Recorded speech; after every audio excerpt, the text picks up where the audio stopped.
Cha tôi ơi!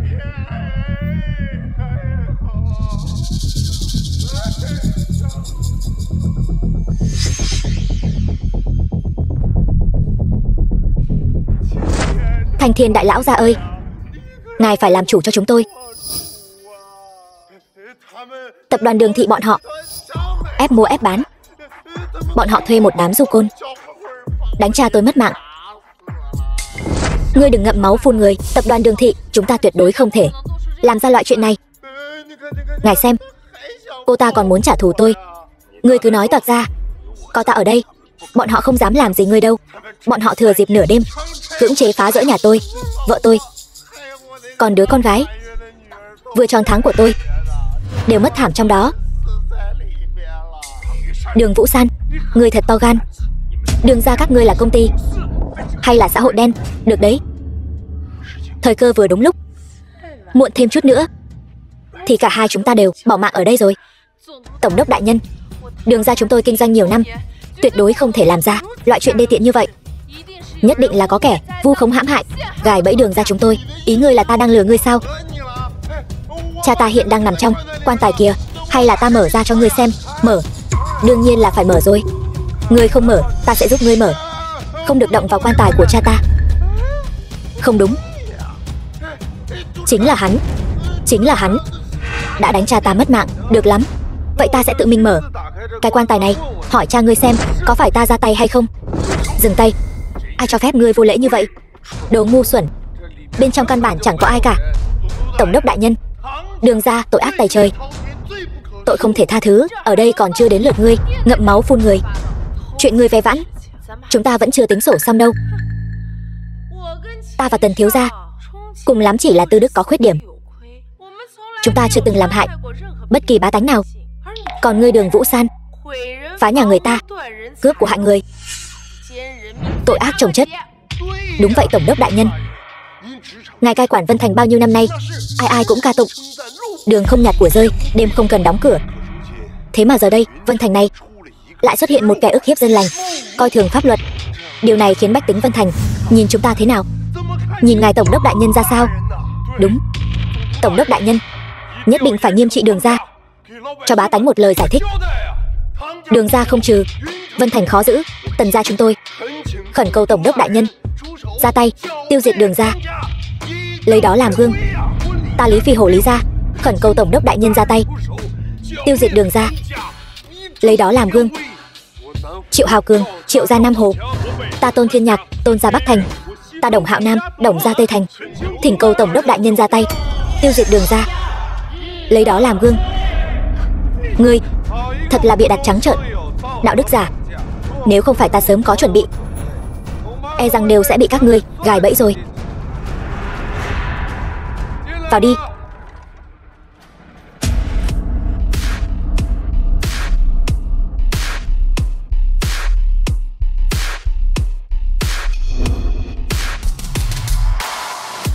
Thủ lĩnh thần tướng Chiến Tôn Điện Toàn Cơ, bái kiến tôn thượng.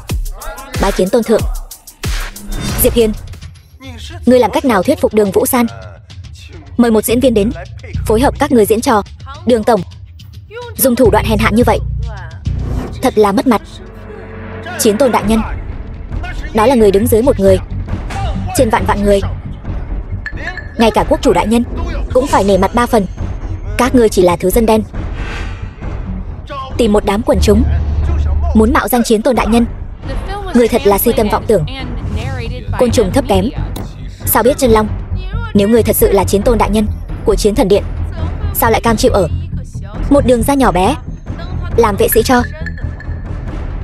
Đường Vũ San, người thật sự là biết cách làm dạng danh mình, một lũ phế vật. Tôn thượng làm việc cần gì phải giải thích với các ngươi? Ta thấy là không dám giải thích. Chiến Tôn đại nhân trấn giữ biên cương, một kiếm lui địch 3000 dặm. Đó là thần hộ mệnh của đại hạ chúng ta, là người mà nhân dân đại hạ chúng ta kính ngưỡng. Còn các ngươi mạo danh Chiến Tôn đại nhân, đó chính là đứng về phía đối lập với con dân đại hạ ta. Tổng đốc đại nhân, nếu hôm nay không lấy mạng tên tiểu tử này, Chiến Tôn đại nhân nổi giận sẽ máu chảy thành sông. Cho dù quốc chủ có đến cũng phải gật đầu phối hợp. Đến lúc đó Vân Thành chúng ta sẽ vạn kiếp bất phục. Tổng đốc đại nhân, ngài còn chờ gì nữa? Không lấy mạng hắn, đợi Chiến Tôn Điện biết được chuyện như vậy, chúng ta sẽ thật sự tiêu đời. Đường Vũ San, ngươi và bảo tiêu của ngươi phạm tội tay trời, chắc chắn phải mất mạng. Dù thân có đến cũng không cứu được các ngươi. Dưới Cửu Tuyền, hãy chuyển lời tới cha mẹ ngươi, ta cũng là bất đắc dĩ mới làm vậy. Ban bố chiếu chỉ tru sát, Đường ra tức khắc bị loại bỏ.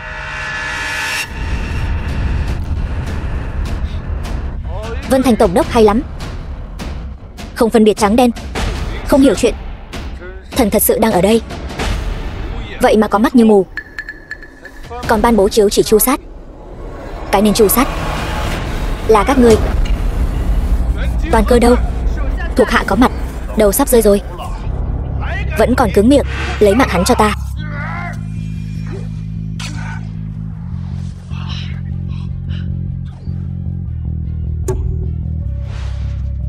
Mở to mắt của các ngươi ra, nhìn cho rõ ràng. Chiến Tôn lạnh đây. Gặp thiệt quỳ xuống. Quả nhiên là Chiến Tôn lạnh. Diệp Hiền lại là Chiến Tôn. Kiếp trước ta rốt cuộc đã làm gì vậy? Sao cái gì cũng không biết? Ai biết trong đầu ngươi đang nghĩ cái gì?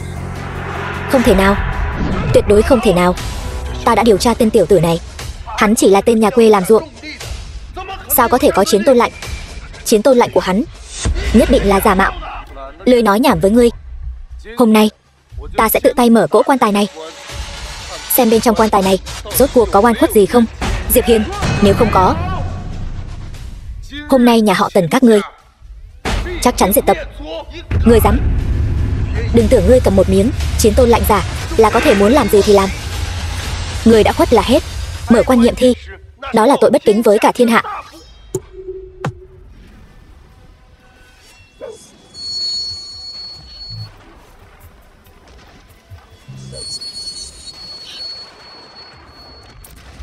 Trống không, quả nhiên là trống không. Lôi Thiên Thừa, ngươi mù mắt mù lòng, không phân biệt phải trái đã muốn ra tay. Nếu không phải bản tôn tự mình mở quan nhiệm thi, thì tên rác rưởi nhà ngươi mới chịu nhận rõ hiện thực sao? Quỳ xuống cho ta. Xin Tôn Thượng đại nhân thứ tội, xin Chiến Tôn đại nhân thứ tội. Tôn Thượng, Lôi Mỗ ngu si đần độn, nhẹ dạ cả tin, xin Tôn Thượng chỉ đường sáng. Rốt cuộc là ai hãm hại? Lôi Mỗ sẽ lập công chuộc tội. Là ai hết lần này đến lần khác xúi dục ly gián nhằm vào nhà họ Đường? Lại là ai cản ta mở quan tài, đặt điều nói xấu? Tần Thiên, Chu Đại, không ngờ các ngươi cũng có ngày hôm nay. Nỗi đau kiếp trước các ngươi gây ra cho ta, hôm nay ta sẽ trả lại cho các ngươi gấp ngàn vạn lần. Lôi Thiên Thừa, nên làm thế nào? Ngươi nên biết. Xin Tôn Thượng yên tâm, hai nhà Tần Chu tịch thu diệt tập, mất chưa hết tội. Ta nhất định sẽ lăng trì hai người này, trừng trị nghiêm khắc. Tổng đốc đại nhân, Diệp đại ca, tôi sai rồi, tôi không dám nữa. Tôi cầu xin anh tha cho tôi, Vũ San, xem như tình nghĩa chị em tốt bao năm qua của chúng ta. Cô tha cho chúng tôi đi. Trời gây họa còn có thể tránh, tự gây họa không thể sống. Đây là do các người tự chuốc lấy. Cút đi. Bà chủ, cảnh tượng tiếp theo hơi máu me, không thích hợp cho mỹ nữ như cô xem. Chúng ta đi thôi.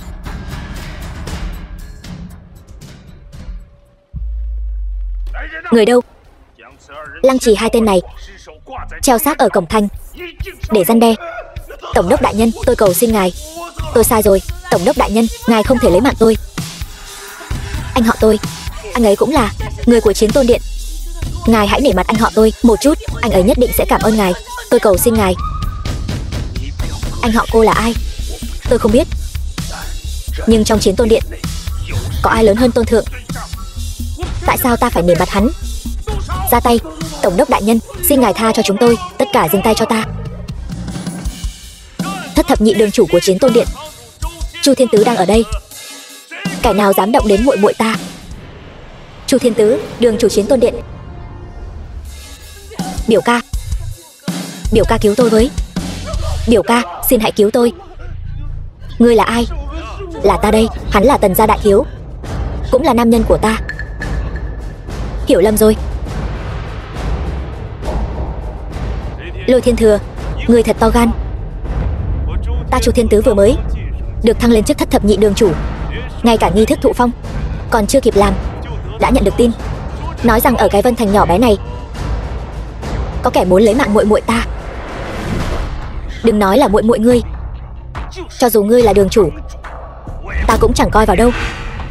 Lấy mạng muội muội ngươi là vì nữ nhân này, buông lời bịa đặt, gây chuyện thị phi, chọc giận Chiến Tôn đại nhân. Tôn thượng hạ lệnh, thiên hạ ai dám không tuân theo?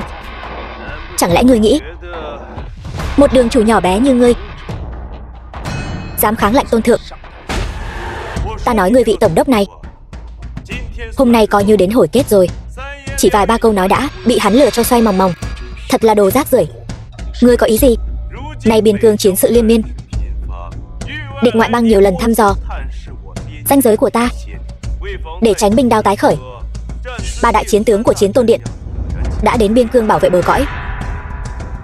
Ngươi nói cho ta biết, vào thời khắc nguy cấp này, Chiến Tôn đại nhân chẳng lẽ lại bỏ mặc biên cương, đến cái Vân Thành nhỏ bé này, đến cái buổi tiệc rượu rác rưởi này sao? Thì ra đây là... Dạ sao? Thôi được, không biết thì không có tội. Hãy thể hiện thành ý của các ngươi đi. Xin lỗi muội muội ta, ta sẽ không so đo với các ngươi. Nếu không, tất cả mọi người ở đây xử không tha. Đường chủ đại nhân, Lý gia chúng tôi nguyện ý dâng lên chục tỷ, mong đường chủ đại nhân tha thứ. Lôi mẫu ta nguyện ý dâng lên 100 tỷ, mong đường chủ thứ lỗi, coi như các người biết điều. Biểu ca, tiện nhân vừa rồi và tên kia đã ức hiếp ta như vậy, huynh phải báo thù cho muội. Biểu ca, huynh phải giúp chúng ta.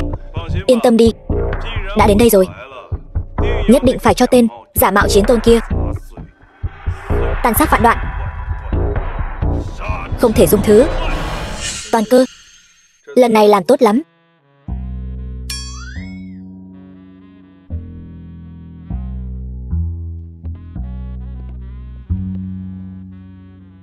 Đại thù đã báo, tâm trạng này thật sự tốt không thể tả.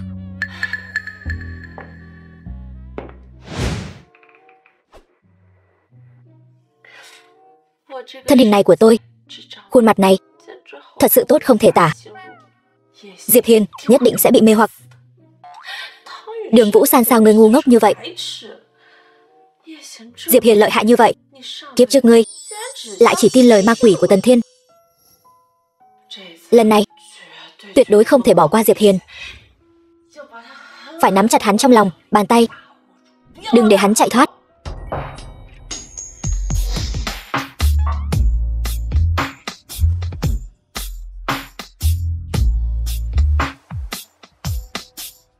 Đồ lưu manh,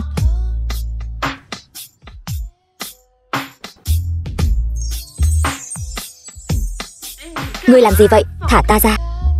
Đồ lưu manh, ngươi té ngã thì làm sao? Ta chính là vệ sĩ thân cận 24 giờ của ngươi đó. Bà chủ, ta có một vấn đề muốn hỏi ngươi. Hỏi thì hỏi đi. Ngươi có thể trước tiên bỏ chân ta xuống không? Ngươi rốt cuộc là ai? Ta chính là Đường Vũ San.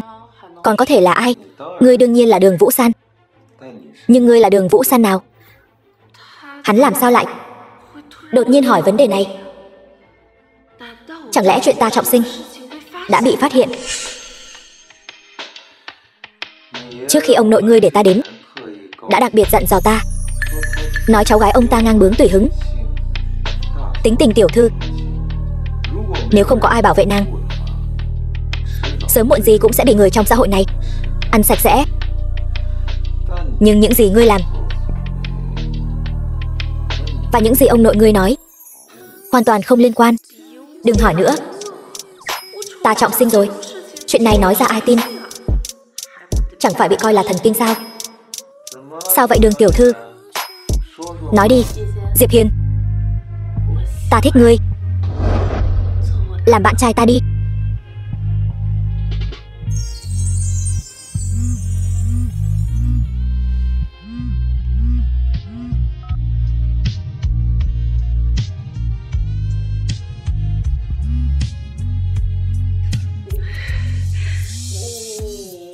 Hay là ngươi nghe điện thoại trước đi. Lỡ là chuyện gấp. Ta mặc kệ ngươi là ai. Ngươi tốt nhất là có việc. Diệp Hiền cháu trai. Là ta đây, ông nội Vũ San. Điện thoại của cháu gái ta. Sao không gọi được? Đường lão gia, cháu gái ông hiện đang tắm rửa. Cái gì cơ? 2 ngày nữa, Đường gia có buổi họp mặt nhỏ. Khi đó, ngươi nhớ dẫn Vũ San cùng đến nhé. Được. Hỏng rồi, sinh nhật 80 tuổi của ông nội. Sao ta lại quên mất? Chuyện này, ông nội, ông nhất định phải tự tay mở ra. Đường Vân Thiên, gia chủ Đường gia. Ông nội. Ông nội. Ông nội. Đừng làm con sợ. Ông nội. Không được. Ta nhất định phải ngăn ông nội mở món quà đó. Quà? Quà gì? Con bé này từ khi trọng sinh trở về, lần nào nói cũng trúng. Chẳng lẽ bữa tiệc lần này còn có âm mưu gì sao?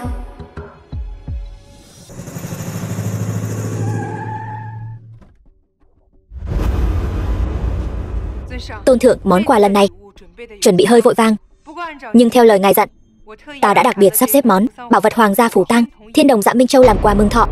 Bảo vật Hoàng gia Phủ Tang lấy đâu ra? Chiến lợi phẩm lần trước, ngài cứ yên tâm nhận lấy. Có lòng rồi. Đúng rồi, tiệc mừng thọ của lão gia điều tra rõ chưa?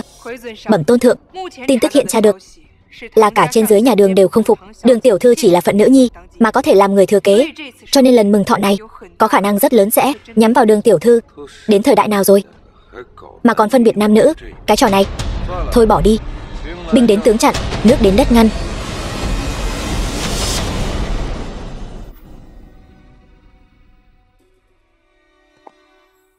Đi thôi. Đau. Ngươi đi đâu vậy? Ngươi chỉ vừa mới làm bạn trai ta mấy ngày thôi đã dám phản rồi. Nhẹ chút thôi, đến trễ như vậy. Không phải ta phải đi chuẩn bị quà cho lão gia tử sao? Đi vào trong thôi. Tiệc mừng thọ.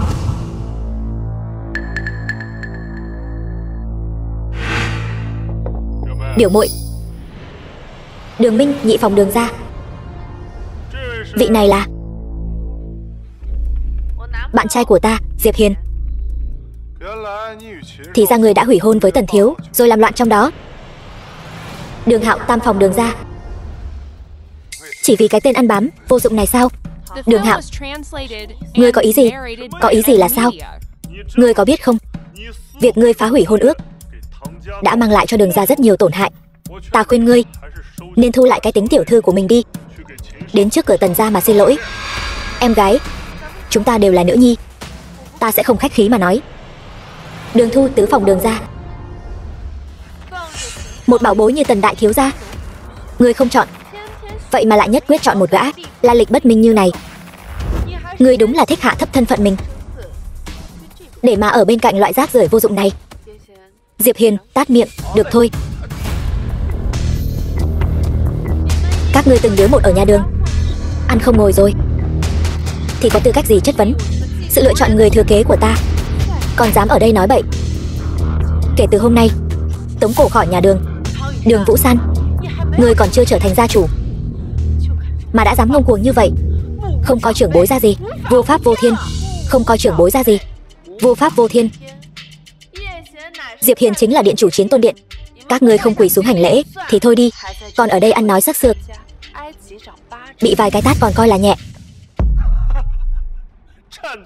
Chiến Tôn đại nhân, cô ta tin, cô ta thật sự tin rồi. Các ngươi có ý gì? Đường Vũ San, ngươi cũng khá lắm. Hắn ta đại náo tiệc rượu của tổng đốc, mạo danh chiến tôn, bây giờ đã ồn ào khắp nơi, ai ai cũng biết. Chỉ có ngươi còn bị che mắt, cứ nhất quyết coi tên này như bảo bối. Đến lúc đó chuyện này nếu thật sự truyền đến chiến tôn điện, đến tai nhân vật lớn thật sự, ngươi còn có thể nhảy nhót được mấy ngày. Ta khuyên ngươi nên từ bỏ chuyện người thừa kế đi. 100 năm cơ nghiệp nhà Đường nếu bị hủy trong tay người phụ nữ ngu xuẩn như ngươi thì thật là mất nhiều hơn được. Chiến tôn giả mạo, ngươi tin ai? Ta đương nhiên tin ngươi. Thật giả không lẫn vào đâu được, giả thật không lẫn vào đâu được. Nhưng điều đó không ảnh hưởng đến việc ta đánh các ngươi. Cút ngay cho ta. Mấy hôm trước, một vị đường chủ của chiến tôn điện vừa từ tiền tuyến trở về Vân Thành. Ông ta nói vô cùng rõ ràng, hiện nay chiến sự biên giới phía Bắc căng thẳng. Chiến tôn đại nhân đã sớm dẫn theo 3 vị đại chiến tướng trấn giữ biên giới phía Bắc. Sao người không đi biên giới phía Bắc? Mấy tên tép diêu đó còn chưa đáng để ta đích thân ra tay. Nhân tiện nói cho người biết, đi không phải là 3 đại chiến tướng, mà là 2. Nói ngươi vài câu, ngươi còn lên mặt. Ngươi thật sự tưởng chúng ta không biết âm mưu của ngươi sao? Chẳng qua chỉ là lừa Đường Vũ San lên giường, làm bạn trai của cô ta, rồi dựa vào cành cao nhà Đường của ta bay lên cành cao Hóa Phượng Hoàng. Ngươi toàn những lời ngon tiếng ngọt, lừa gạt Đường Vũ San này cũng coi như là xong đi. Lừa gạt chúng ta không đời nào, chỉ bằng đợi chiến tôn điện tìm đến Đường ra. Không bằng chúng ta phế người trước, đưa ngươi qua đó. Biết đâu đại nhân chiến tôn điện còn nhìn Đường ra chúng ta với cặp mắt khác xưa. Đường ra chúng ta còn có thể bay lên trời cao. Cho dù Diệp Hiền thật sự mạo danh chiến tôn, cũng là vì cứu ta.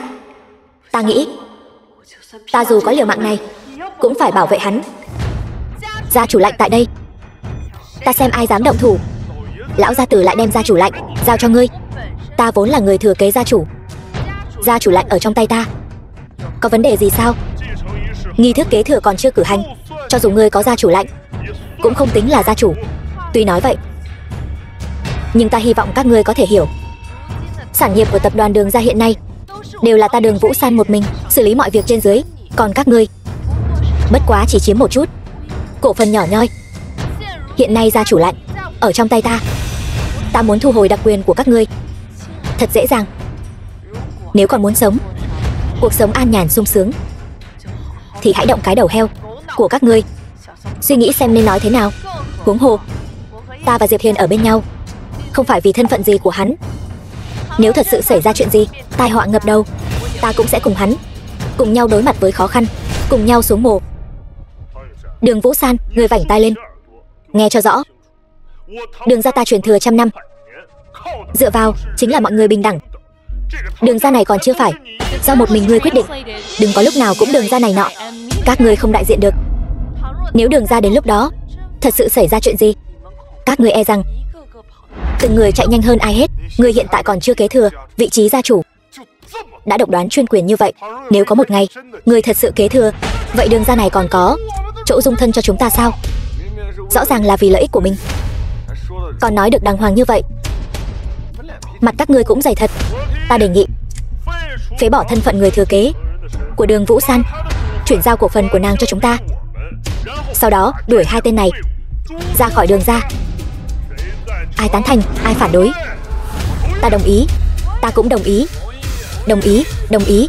Các ngươi muốn tạo phản sao? Tạo phản thì không đến mức. Chẳng phải vì ngươi Đường Vũ San không giữ quy củ khiến Đường gia trên dưới phẫn nộ sao? Đây là hình phạt dành cho ngươi. Phạm lỗi phải nhận, chịu đòn cho vững. Ngươi tự ngoan ngoãn giao gia chủ lạnh ra đây, hay là để chúng ta tự lấy? Thật là vô nghĩa. Các ngươi sỉ nhục ta như thế nào ta mặc kệ. Dù sao các ngươi cũng là thân tộc của Vũ San, bắt nạt các ngươi thật mất mặt. Nhưng bây giờ các ngươi đã phạm phải tội tay trời. Nếu còn không cút ngay thì đừng trách ta trở mặt vô tình. Chư vị khó mà thoát khỏi mất mạng. Bọn ta phạm tội gì? Ngươi đừng ngậm máu phun người. Cho dù bọn ta có tội, cũng không đến lượt ngươi khô môi múa mép. Tội của các ngươi có 3. 1. Bịa đặt thị phi chia rẽ ly gián, xúi dục kích động. 2. Vu khống bịa chuyện, có mắt như mù. 3. Quan trọng nhất là bắt nạt nữ nhân của ta, tội không thể tha.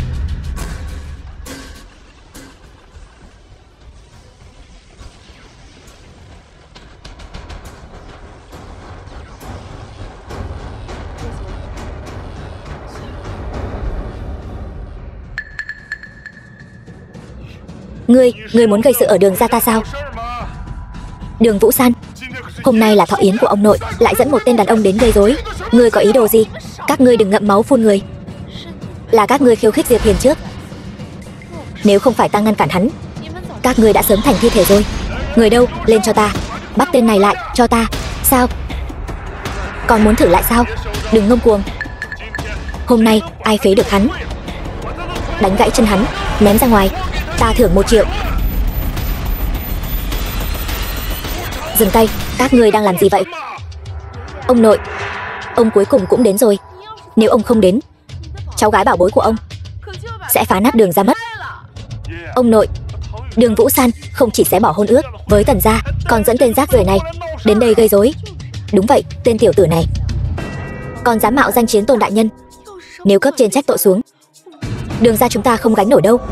Đường Vũ San, ông nuôi ngươi từ nhỏ đến lớn, ngươi lại dám náo loạn thọ yến của ông như vậy. Quỳ xuống xin lỗi. Ta Đường Vân Thiên vẫn chưa mắt mờ tai lãng. Các ngươi nghĩ gì trong lòng? Thật tưởng ta không hiểu sao?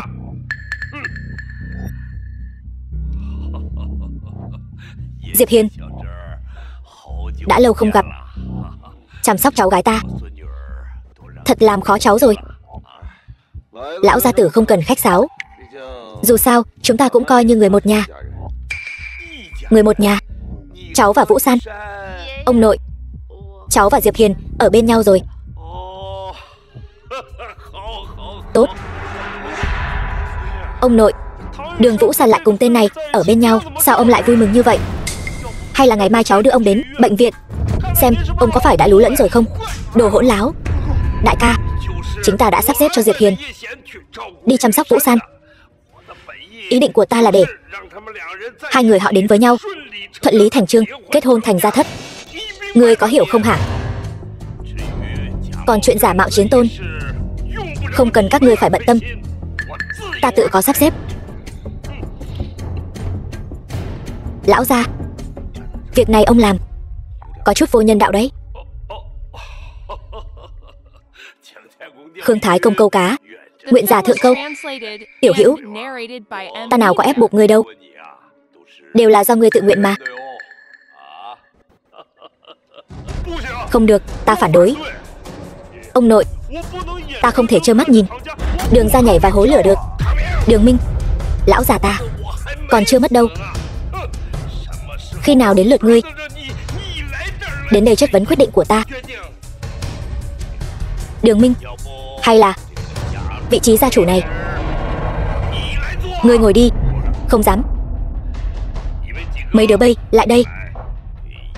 Xin lỗi Diệp Hiền, nếu không thì tống cổ ra khỏi nhà, tịch thu toàn bộ tài sản, vĩnh viễn không được quay về. Diệp Hiền, xin lỗi. Xin hãy tha thứ cho tôi. Xin lỗi.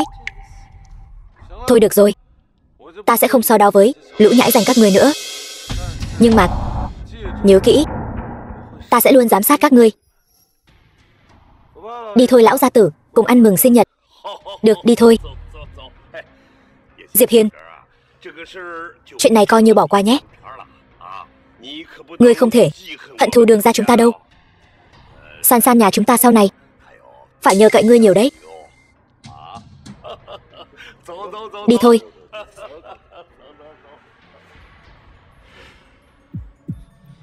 Thật không ngờ lão khổng gia này lại thiên vị Đường Vũ San như vậy.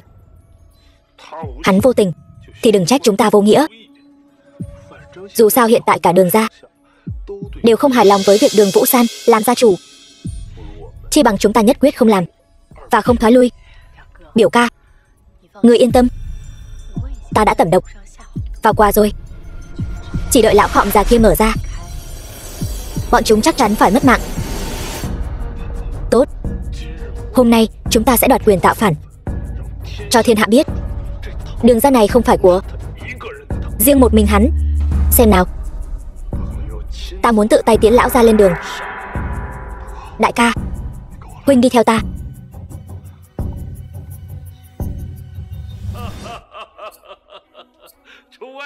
Chư vị, rất cảm ơn mọi người hôm nay đã đến tham dự tiệc mừng thọ 80 tuổi của ta. Lão già này xin chào mọi người. Cảm ơn. Qua mừng đã đến.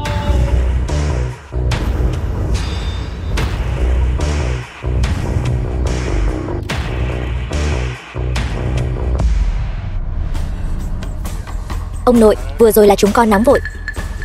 Chúng con đã nhận ra lỗi lầm của mình và còn chuẩn bị cho ông một món quà hậu hĩnh. Xin ông hãy tha thứ cho chúng con. Biết sai sửa lỗi là điều tốt nhất. Tin là Diệp tiểu hữu cũng sẽ không chấp nhận đâu, phải không?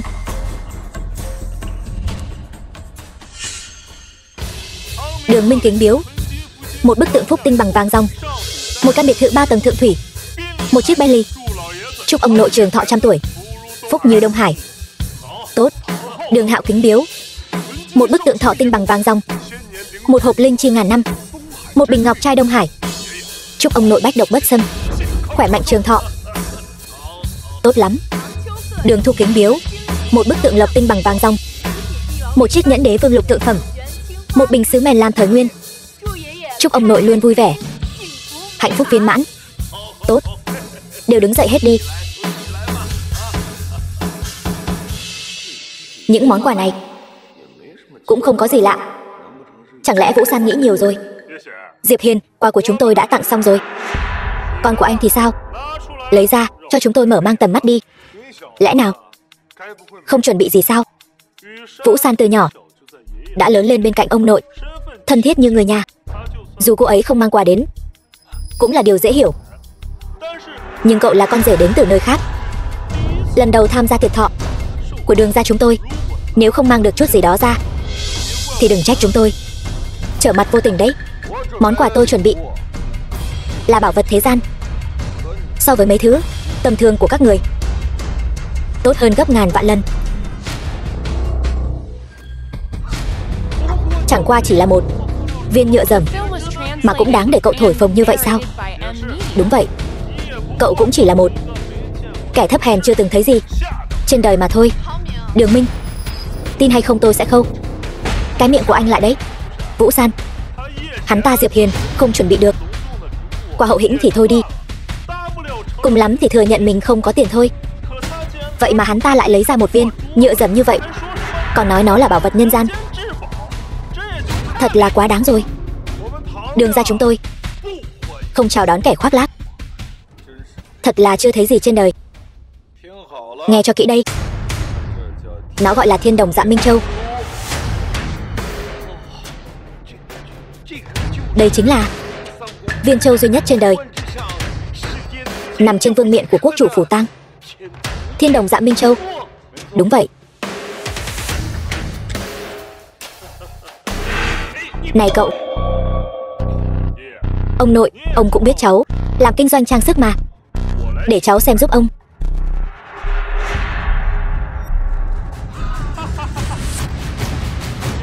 Ông nội, đừng tin lời hắn ta. Thiên Đồng Dạ Minh Châu cái dám gì? Cũng chỉ là một viên chân châu nhựa, thêm chút bột dạ quang mà thôi. Nhà máy của tôi sản xuất mấy thứ đồ bỏ đi này đấy, một ngày làm được mấy vạn cái.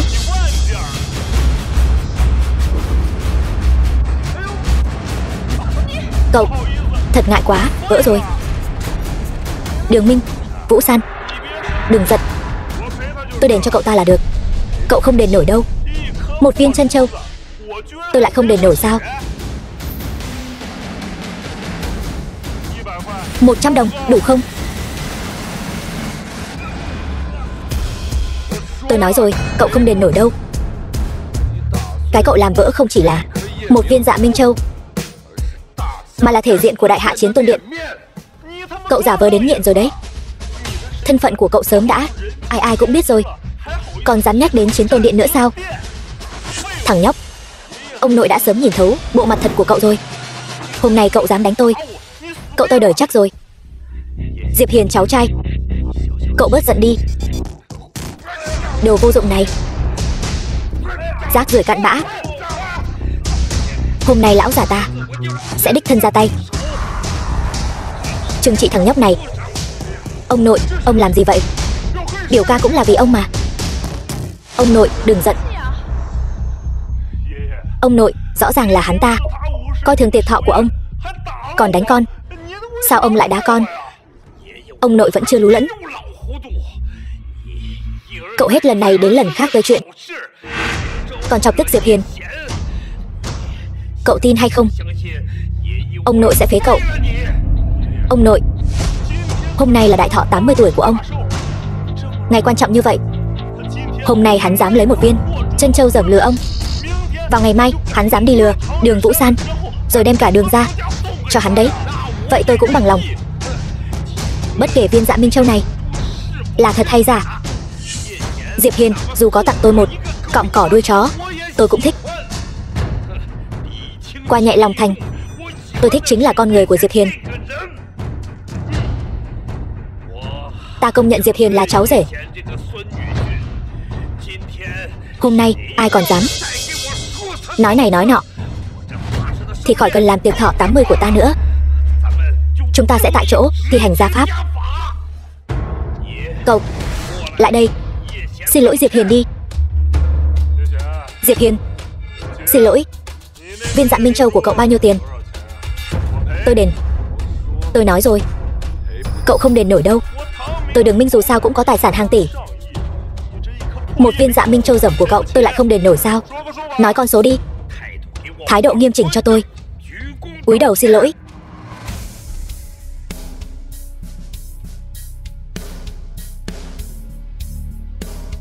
Xin lỗi. Báo giá đi. Mấy đồng tiền của cậu tôi còn chê bẩn. Lão gia, viên Dạ Minh Châu này vốn là tặng cho ông làm quà mừng thọ. Nếu đã là người nhà họ Đường chúng ta làm vỡ nó, vậy thì để ông tự tay xử lý đi. Còn không mau cảm ơn Diệp Hiền tiểu hữu. Cảm ơn Diệp tiên sinh. Ông ơi, ông đừng giận. Giận dữ hại thân thể. Vừa rồi chúng ta chuẩn bị những lễ vật mừng thọ này chẳng qua chỉ là trò đùa. Tiếp theo tặng cho ông mới là kỳ chân dị bảo thật sự. Ông xem nhất định sẽ rất vui.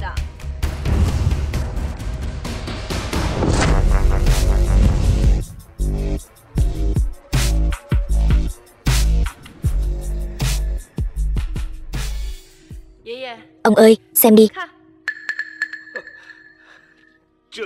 Đây, đều là cái gì vậy? Đều là do con chuẩn bị sao? Không, những kỳ chân dị bảo hiếm có khó tìm này, một mình con không thể nào tìm được, cũng không mua nổi. Đây là do cả nhà họ Đường chúng ta, trên dưới mấy trăm đệ tử, cùng chung sức chung lòng, mất nửa năm mới tìm được đủ. Nói ra thì cũng coi như là cả nhà họ Đường chúng ta cùng nhau chuẩn bị cho ông một phần lễ vật. Tốt, mọi người đều có lòng, mau mở ra cho ta xem. Ông ơi, món quà này nhất định phải để ông tự tay mở ra xem. Con bé này nói làm ông ngứa ngáy hết cả người. Đây chẳng phải là thứ kiếp trước hại ông mất mạng sao? Nhưng rốt cuộc là cái nào mới có độc đây? Vậy ta sẽ tự mình xem thử, rốt cuộc là vật gì tốt đây. Ông ơi, không được, không thể mở. Vũ San, con có ý gì đây? Những lễ vật này có kịch độc, nếu ông mở ra e là sẽ trúng độc mà mất mạng. Sao cô ta lại biết được? Chẳng lẽ có người tiết lộ kế hoạch của chúng ta? Đường Vũ San, quậy đủ chưa? Đây là cả nhà họ Đường chúng ta tốn bao tâm huyết chuẩn bị lễ vật, bây giờ cô lại nói nó có độc. Cô muốn nói tất cả chúng ta muốn hại ông mất mạng sao? Đường Vũ San, đừng có lấy bụng tiểu nhân, đau lòng quân tử. Cô có biết chúng ta chuẩn bị những lễ vật này tốn bao nhiêu thời gian và tiền bạc không? Cô không tặng được quà thì thôi, cớ gì lại vu khống chúng ta. Thôi được rồi, Vũ San, đừng có làm loạn nữa. Nhà họ Đường chúng ta hòa thuận 100 năm. Ta tự nhận, những năm làm gia chủ cũng đã tận tâm tận lực vì nhà họ Đường. Con nói họ hại ta làm gì? Chúng ta đều là người một nhà. Đường Vũ San, cô nói chúng ta muốn hại ông. Vậy ta sẽ tự tay mở ra cho cô xem bên trong rốt cuộc có gì.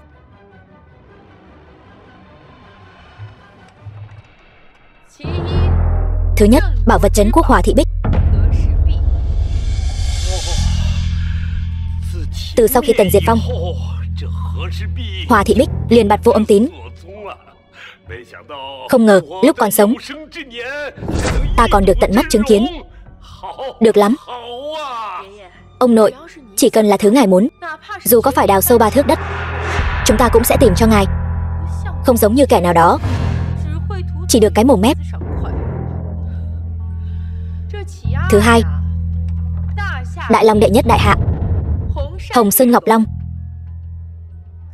Đường Vũ San, ta đã mở 2 món quà rồi, sao ta vẫn chưa trúng độc mà mất mạng chứ? Phao tin đồn, như thật như đùa. Ta thấy ngươi chính là muốn quấy nhiễu tâm tình của ông nội. Đồ vong ơn. Đường Thu, Vũ San cũng chỉ là lo lắng cho ta thôi mà. Thôi, cháu gái ngoan, không cần phải căng thẳng như vậy. Chúng ta đều là người một nhà, sẽ không ai hại ta đâu. Món thứ 3 này, lão phu muốn tự tay mở ra, xem cho kỹ. Bảo vật này, ông nội, ông nội, ông nội, lũ rác rưởi các ngươi, ta biết các ngươi muốn hại ông nội mà. Diệp Hiền, ngươi buông ta ra. Bình tĩnh. Đó là Thiên Sơn Tuyết Liên. Thiên Sơn Tuyết Liên.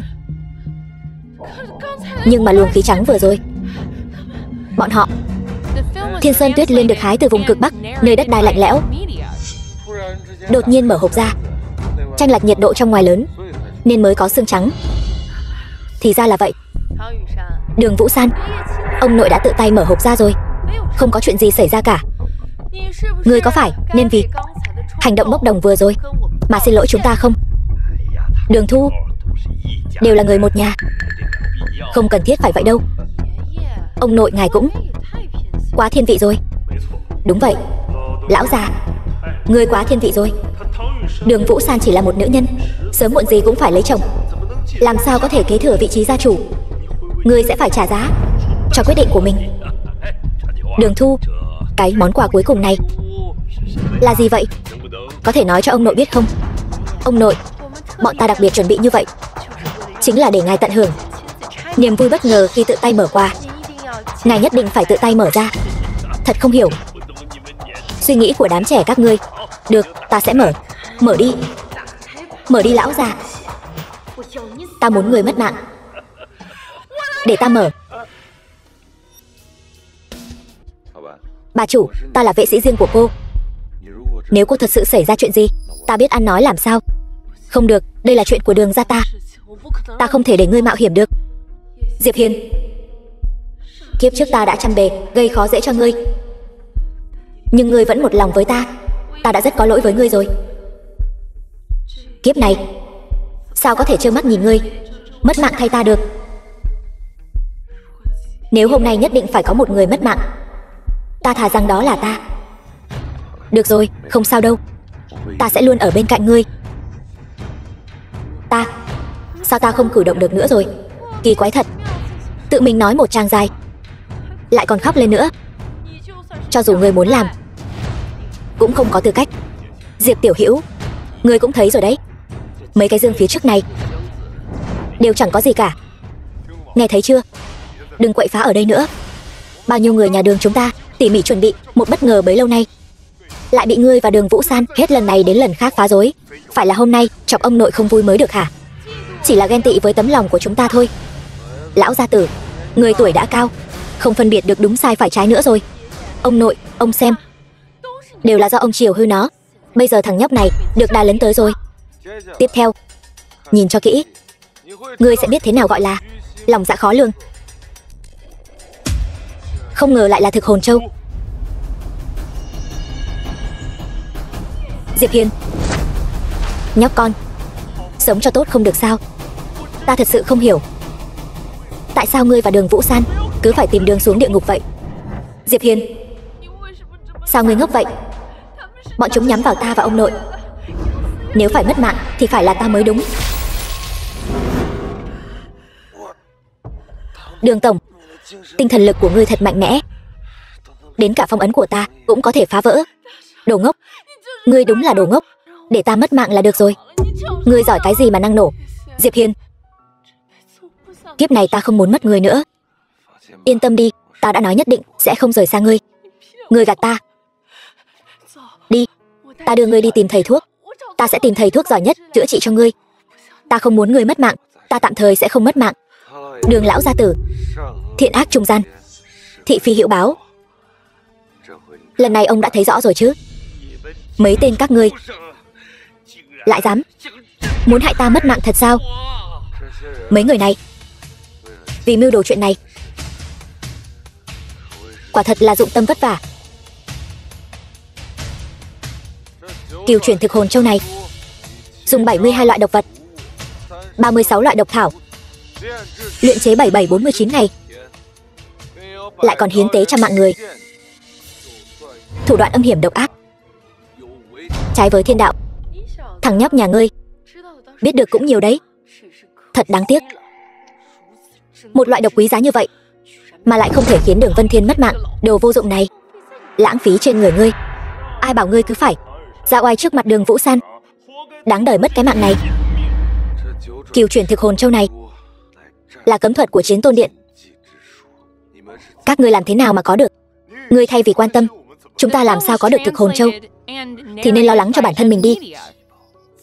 Độc này vô phương cứu chữa, chúng thì chắc chắn toi đời. Các ngươi cũng quá tự tin rồi. Ngươi đã biết lai lịch của độc này, ta nghĩ ngươi chắc chắn biết sự lợi hại của độc này. Ta nói cho ngươi biết, khắp thiên hạ này không ai có thể chữa được loại độc này. Đừng nói tìm thầy thuốc, Đại La Kim Tiên cũng không cứu được ngươi. Trong vòng 3 phút, ngươi chắc chắn sẽ toàn thân đau đớn như bị trùng độc cắn xé mà toi đời. Hắn nói là thật sao? Về lý thuyết là vậy, nhưng mà Đường Hạo, ta liều mạng với ngươi. Từ từ, đừng kích động. Ta muốn xem thử bọn họ còn có thể giở cho gì. Vừa rồi còn dám đánh ta. Ta muốn người mất mạng. Hắn là một tên phế vật chắc chắn mất mạng. Ngươi so đo với hắn làm gì? Lát nữa sẽ có thời gian băm xác. Phản rồi. Bọn ngươi thật sự là phản rồi. Không ngờ trong tiệc thọ 80 của Đường Vân Thiên ta, các ngươi lại dám mưu đồ phản nghịch. Các ngươi lại dám hãm hại Diệp Tiểu Hữu. Các ngươi có gan thì nói cho ta biết, ai cho các ngươi lá gan hùm mật gấu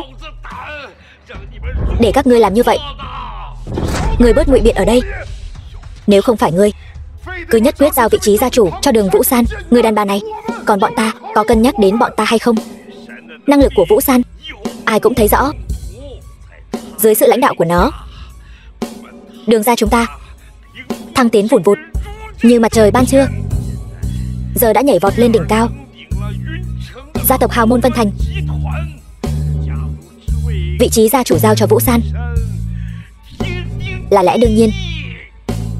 Ngươi nghĩ như vậy, nhưng ta không nghĩ vậy. Hay nói cách khác, trên dưới Đường gia 99% đều không nghĩ như vậy. Vị trí gia chủ tuyệt đối không thể rơi vào tay một nữ nhi. Ngươi Đường Vân Thiên giả lú lẫn, độc đoán chuyên quyền.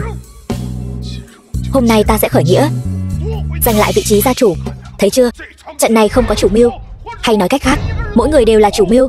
Còn ngươi đã đắc tội với tất cả mọi người. Là tất cả đó. Lão Khọm gia, bây giờ tốt nhất ngươi hãy ngoan ngoãn quỳ xuống, giao ra vị trí gia chủ của ngươi. Ta Đường Vân Thiên, giang hồ tung hoành cả đời, cảnh tượng gì chưa từng thấy. Đừng tưởng mấy đứa tiểu bối các ngươi lại có thể uy hiếp được ta sao? Còn có tất cả mọi người đang có mặt tại đây, Ta sẽ không bỏ qua cho một ai. Ta sẽ tìm các ngươi tính sổ sau. Tuyệt đối không dung thứ. Ông nội, ông định tính sổ với chúng con thế nào? Là dựa vào tên tiểu tử bên cạnh ông, kẻ chắc chắn phải toi đời này sao? Hay là dựa vào đứa cháu gái ruột, tay trói gà không chặt này của ông? Lão Khổng gia bây giờ không có tư cách để bàn điều kiện với chúng ta. Tất cả mọi người đều đứng về phía chúng ta. Hôm nay để thuận theo ý nguyện của mọi người, ta Đường Minh, nhị phòng Đường gia, kính xin lão gia chủ thoái vị. Đường Hạo tam phòng Đường gia, kính xin lão gia chủ thoái vị. Đường Thu tứ phòng Đường gia, kính xin lão gia chủ thoái vị. Đường Gia Vân tự bối, kính xin lão gia chủ thoái vị. Đường Gia Kiếm tự bối, kính xin lão gia chủ thoái vị. Kính xin lão gia chủ thoái vị.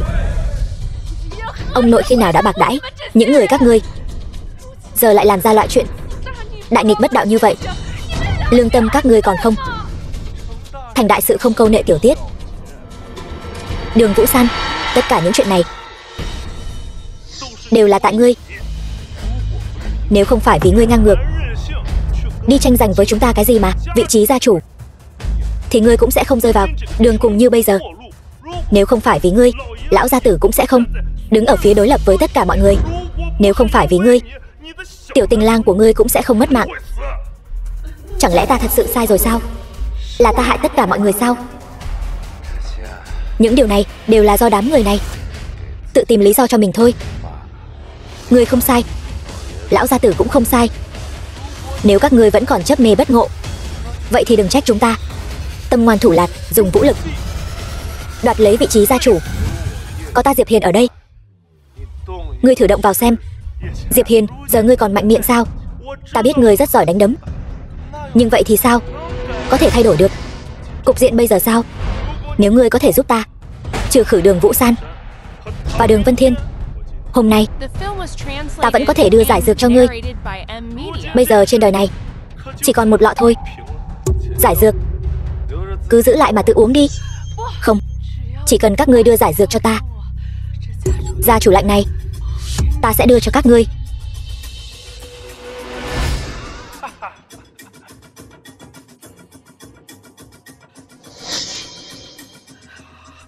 Đường Minh, ngươi có ý gì? Xin lỗi, lấy nhầm rồi. Ở đây còn một lọ nữa. Hay là ngươi quỳ xuống liếm nó đi. Gần mực thì đen, gần đèn thì dạng. Có Vũ San và lão gia tử, những người hiền minh như vậy lãnh đạo, Đường ra sao có thể sinh ra loại tai họa này? Các ngươi làm sao có thể nghĩ rằng hắn Đường Minh có thể dẫn dắt Đường ra? Tùy ngươi nói thế nào đi.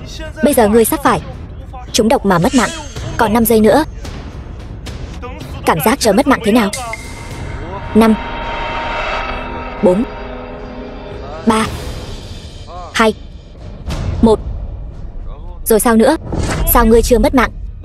Chẳng lẽ không ai nói cho ngươi biết cửu chuyển thực hồn châu vật hại vạn người này, nhưng duy chỉ có một người có thể giải.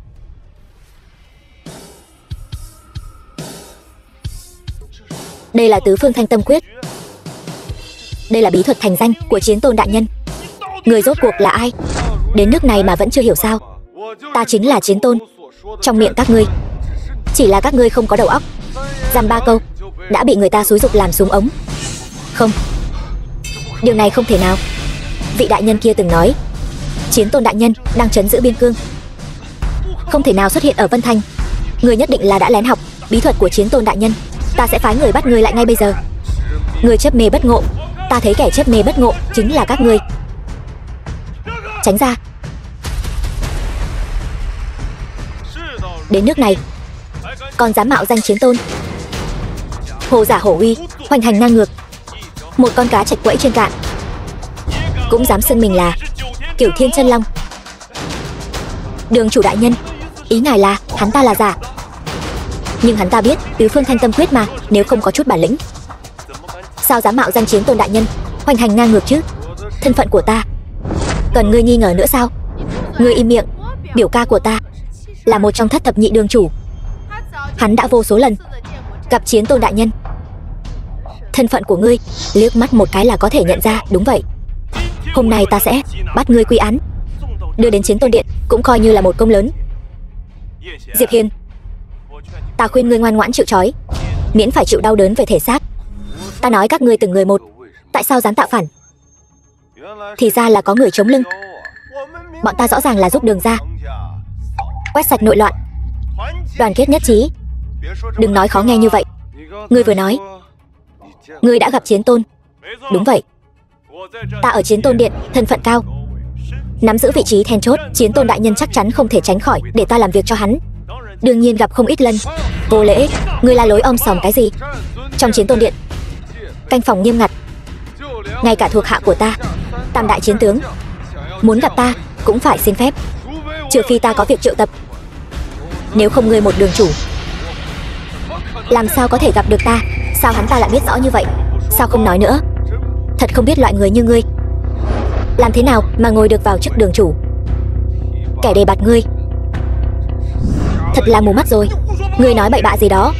Ta đã từng đổ máu cho Chiến Tôn điện, xông pha nơi tiền tuyến, dù sao cũng coi như là chiến công hiển hách. Nào đến lượt tên tiểu tử nhà ngươi ở đây mà ăn nói lung tung. Chiến công còn con cũng dám khoe khoang. Ngươi, chiến công còn con, ngươi đã từng đánh trận chưa hả? Chu đường chủ ấy là nhờ một mình diệt sạch một núi phỉ tặc, truy kích tàn binh 300 dặm. Những chiến công này ai làm được? Đánh đuổi vài tên, truy đuổi vài tên mà đã dám tự mãn rồi sao? Thật là không có trí lớn. Đầu sắp rơi rồi, vẫn chưa sửa được cái tật nói khoác của ngươi. Diệp Hiên, ngươi thật là cứng miệng. Ta hỏi ngươi, cừu chuyển thực hồn châu của Đường gia có phải là do ngươi đưa cho không? Đúng vậy, hai người bọn họ vì bao che cho ngươi. Theo quy củ, ta diệt Đường gia cũng không quá đáng, nhưng nể mặt Đường Minh, ta chỉ cho trừ khử một mình Đường Vân Thiên đã là pháp ngoại khai ân rồi. Yên tâm giao Đường gia cho ta, ít nhất còn có thể đối diện với liệt tổ liệt tông. Nếu không, Đường gia dưới cơn thịnh nộ của Chu đường chủ sẽ bị thiêu rụi mất. Đường lão gia tử giao vị trí gia chủ cho Đường Minh, ta sẽ không so đo với các ngươi, còn có thể tha cho các ngươi một con đường sống. Chu đường chủ, ngài quyền thế ngập trời, thân phận tôn quý, lẽ ra người Vân Thành nên đối với ngài cúi đầu bái lại. Ngươi hiểu là tốt rồi, nhưng Diệp tiểu hữu 3 lần 7 lượt cứu lão phu khỏi nguy nan, chính là ân nhân cứu mạng của lão phu. Chuyện bán đứng ân nhân, lão hủ không làm được. Hơn nữa, ta tin Diệp tiểu hữu. Hắn nói hắn là Chiến Tôn, trong lòng ta hắn chính là Chiến Tôn. Ta cũng tin Diệp Hiền. Vậy ý của các ngươi là Đường gia các ngươi muốn đối đầu với Chiến Tôn điện của ta? Ngươi không đại diện được cho Chiến Tôn điện, dù là vì Diệp Hiền mà đối đầu với cả thiên hạ, ta cũng tuyệt không lùi bước. Không, Chu đường chủ, người đối đầu với ngài là Đường Vũ San và Đường Vân Thiên, chứ không phải Đường gia chúng tôi. Ngươi, ta hiểu rồi. Đợi ta bắt được hai người này, vị trí gia chủ sẽ là của ngươi. Lợi ích đừng có quên. Đương nhiên, giả mạo Chiến Tôn, làm nhục muội muội ta, tội đáng lăng trì. Hôm nay ta sẽ lấy ngươi ra làm gương trước. Chu Thiên Tứ, ngươi dừng tay cho ta.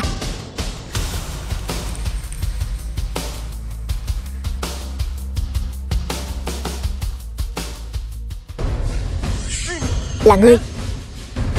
Biểu ca, lại thêm một tên giả mạo nữa. Ngươi nói chuyện kiểu gì vậy? Biểu ca, huynh làm gì vậy? Toàn Cơ đại nhân, người sao lại đến đây?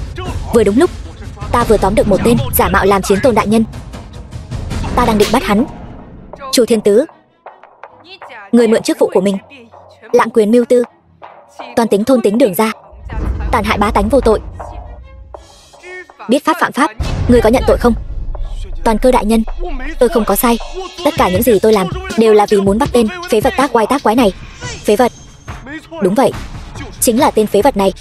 Trước đây đã quậy phá yến tiệc của tổng đốc, khiến cho bách tộc hào môn Vân Thành náo loạn cả lên. Biểu ca đừng nói nữa, cô ấy chính là Toàn Cơ đại nhân đó. Nói nhảm, ta tất nhiên biết cô ta là Toàn Cơ đại nhân. Lần trước ở yến tiệc, ngươi im miệng cho ta. Sao lắm chuyện thế? Không phải, việc hãm hại Đường Vũ San cũng là vì hắn ta bao che Diệp Hiền, đáng lý phải phán một cái tội đồng lõa, đáng bị trừng phạt. Sắp mất mạng đến nơi rồi, ngươi còn dám mạnh miệng. Ta bắt được tên giả mạo Chiến Tôn này, Chiến Tôn đại nhân nhất định sẽ rất vui mừng.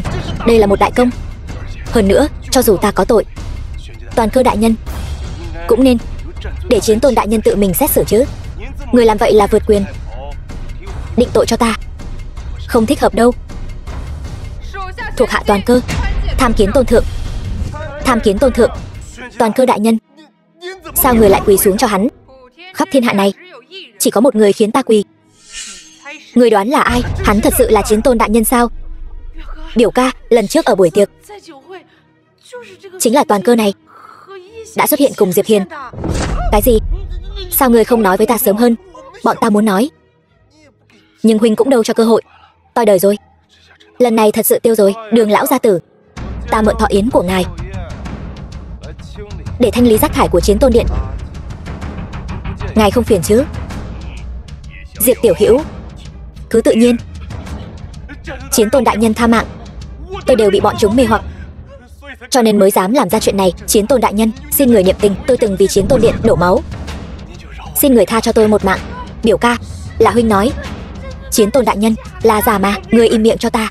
Chiến Tôn đại nhân, tôi biết, chính là hai người bọn họ ở buổi tiệc đã nói năng bất kính với người. Tôi sẽ lấy mạng hai tên này ngay. Ta cho phép người đứng dậy chưa?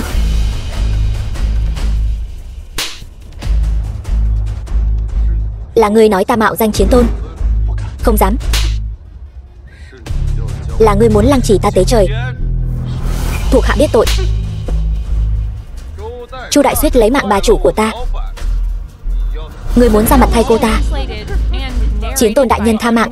Chính là ta, dù có 10 lá gan ta cũng không dám mạo phạm. Chiến Tôn đại nhân ngài, hôm nay ta lấy danh nghĩa Chiến Tôn tước bỏ chức vị đường chủ của ngươi, đồng thời đầy vào vô gian đại ngục. Hình kỳ 500 năm. Đa tạ Chiến Tôn đại nhân, không lấy mạng.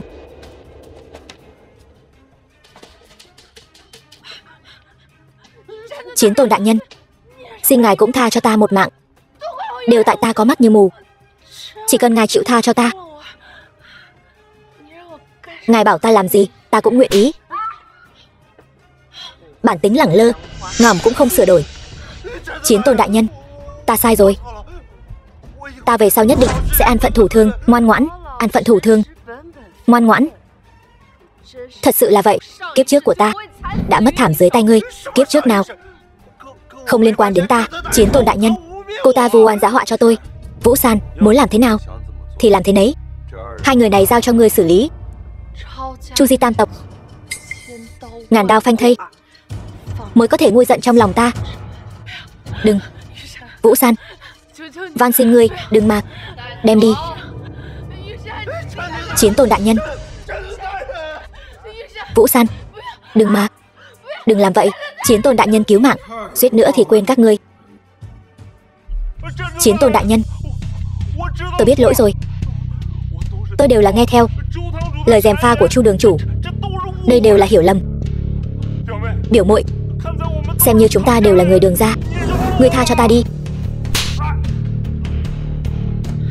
Lúc hại ông nội, sao ngươi không nghĩ tới ngươi cũng là người Đường gia? Vũ San, đám người này xử lý thế nào? Nghe theo ngươi. Đường Minh, Đường Thu, Đường Hạo, ba người từ hôm nay bị trục xuất khỏi Đường gia, tịch thu toàn bộ gia sản, tự tìm đường sống, tự sinh tự diệt.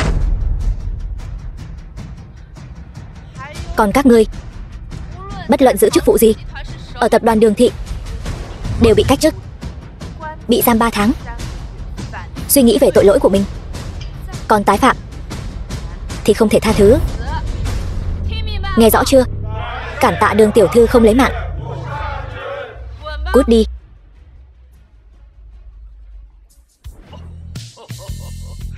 Diệp tiểu hữu, không. Chiến Tôn đại nhân, vô cùng cảm tạ. Ngài đã giúp Đường gia chúng tôi giải quyết được nguy cơ lớn như vậy. Ân tình lớn như núi, lão hủ không biết lấy gì báo đáp. Đừng, ngài cứ gọi tôi là Diệp Hiền. Vũ San là bạn gái của tôi, bảo vệ Đường gia là trách nhiệm của ta. Cũng phải gọi con là Diệp Hiền, khách sáo quá. Dù sao thì con cũng sắp cưới cháu gái ta rồi. Vậy cứ gọi con là Cháu rể. Cũng được. Được. Cháu rể. Trời cũng không còn sớm nữa.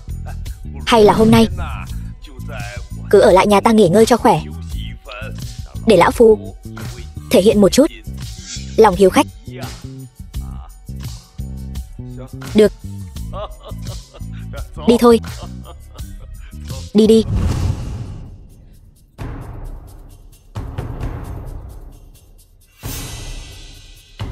Đó là Chu Đại Chu Thiên Tứ. Cách thời điểm ta mất mạng ở kiếp trước còn 3 ngày. Nếu thật sự là bọn chúng, vậy nghĩa là 3 ngày nữa ta vẫn sẽ mất mạng. Diệp Hiên cũng sẽ bị tập kích mà mất mạng. Chẳng lẽ đây chính là sự điều chỉnh dòng thời gian sao? Ai? Ông nội cô nói đèn hỏng, gọi tôi đến sửa. Anh thấy phòng tôi sáng trưng thế này, có giống đèn hỏng không? Không. Ông già, ông chơi tôi đấy sao? Thôi được rồi, đã đến đây rồi thì đừng đi nữa.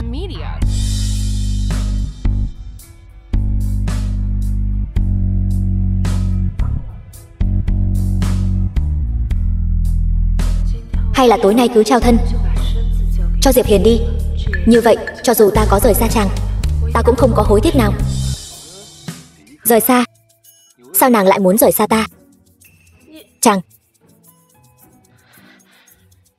Chàng quả nhiên nghe được ta đang nghĩ gì. Ta không có.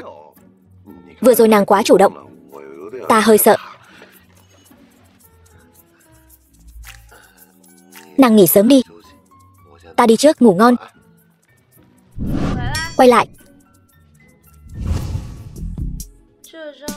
Cái giường này không cho chàng ngủ nữa, hay là sao vậy?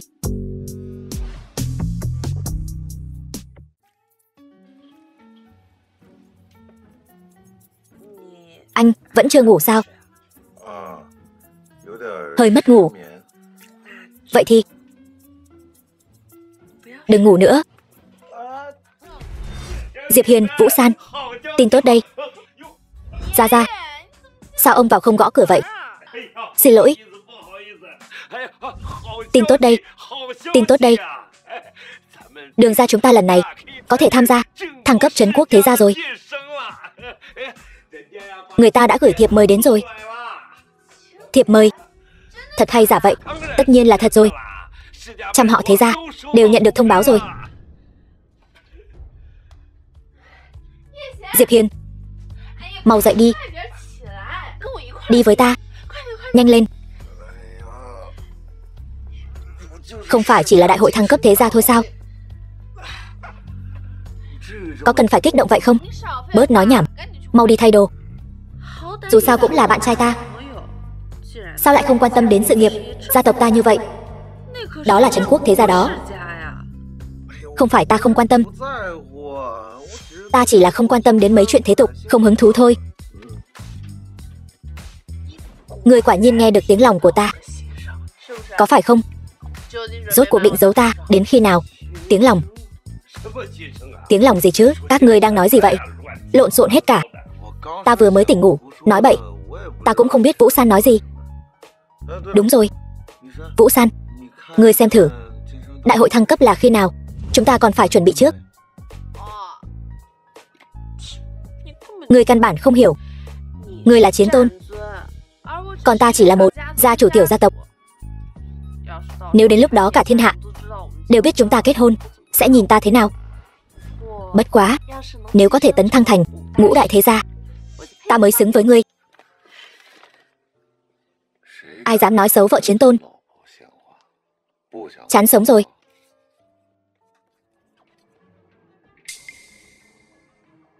Chờ đã. Trên đây viết là chẳng phải là hôm nay sao? Cái gì?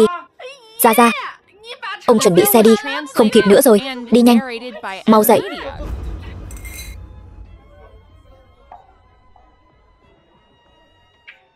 Chư vị, hôm nay là đại hội thăng cấp thế gia. Người tham gia là Trương Thiên Hào của Trương gia, Phong Thịnh Khải của Phong gia, Phong Thịnh Khải, thiếu chủ Phong gia. Còn có Đường Vũ San của Đường gia. Do Đường gia vô cớ đến muộn vắng mặt, vậy nên hủy bỏ tư cách tham gia của họ. Đường Vũ San của Đường gia đến.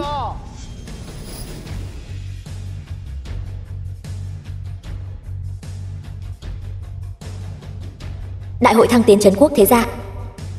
Đường Vũ San của Đường gia bái kiến thủ lĩnh trấn quốc thế gia. Miễn lễ. Tên nhóc ngươi, gặp thủ lĩnh trấn quốc thế gia, tại sao không bái? Ta đâu phải người của Bách gia thế tộc các ngươi, lại chẳng có giao tình gì. Tại sao ta phải bái?